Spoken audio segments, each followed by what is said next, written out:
నీ పేరేం పేరు తమ్ముడు? పవన్ అన్న. ఏ ఊరు తమ్ముడు? అది ఆంధ్రాలో ఒంగోలు డిస్టిక్ అన్న. ఏ ఊరు పేరు? చేమగుర్తి విలేజ్. ఎన్ని సంవత్సరాల నుంచి చేస్తున్నావు ఈ వర్క్? ఈ వర్క్ ఒక 5 సంవత్సరాల నుంచి చేస్తున్నా. సంవత్సరానికి ఎంత ఆదాయం వస్తుంది నీకు? సంవత్సరానికంటే ఒక మనం మొత్తం పని చేస్తే ఒక 3 లాక్ అట్టిస్తాను. భోజనము అవన్నీ వాళ్ళే మేస్త్రి తీసుకుంటారా? ఇంటి దగ్గర ఎవరెవరు ఉంటారు? ఇంటి దగ్గర అమ్మ, నాన్న, అక్క, నేను. వ్యవసాయం ఉందా? వ్యవసాయం ఉంది. నువ్వు ఎంతవరకు చదువుకున్నావు? 10th అయిపోయిందంట. 10th వరకు చదువుకున్నావు. తర్వాత ఎందుకు చదువుకోలేదు? తర్వాత వచ్చేసి అంటే చదువుకునే అవకాశం లేకనా, ఇంట్రెస్ట్ లేకనా? ఇంట్రెస్ట్ లేదంటే. ఇంట్రెస్ట్ లేకనా? ఈ పని ఎప్పుడు ఎవరి దగ్గర నేర్చుకున్నావు?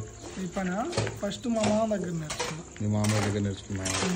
ఓకే. అంటే ఫ్యూచర్లో నువ్వు కూడా కాంట్రాక్టర్ అవుదాం అనుకుంటున్నావా, లేక మళ్ళీ ఏమైనా చదువు వైపు ఏమైనా వెళ్ళే అవకాశం ఉందా? ఆ లెవెల్కి వెళ్దాం అనుకుంటున్నా.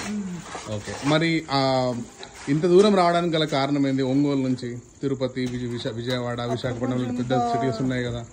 ఎంత కూలి ఉండదన్న అక్కడ. కూలీ ఉండదా? కూలీలు ఇక్కడ ఎక్కిస్తారా? ఓకే. మీ మేస్త్రి పేరు? మేస్త్రి పేరు హరిబాబు. హరిబాబు మంచిగా చూసుకుంటాడా మిమ్మల్ని? మంచిగా చూసుకుంటాడు. Okay, done.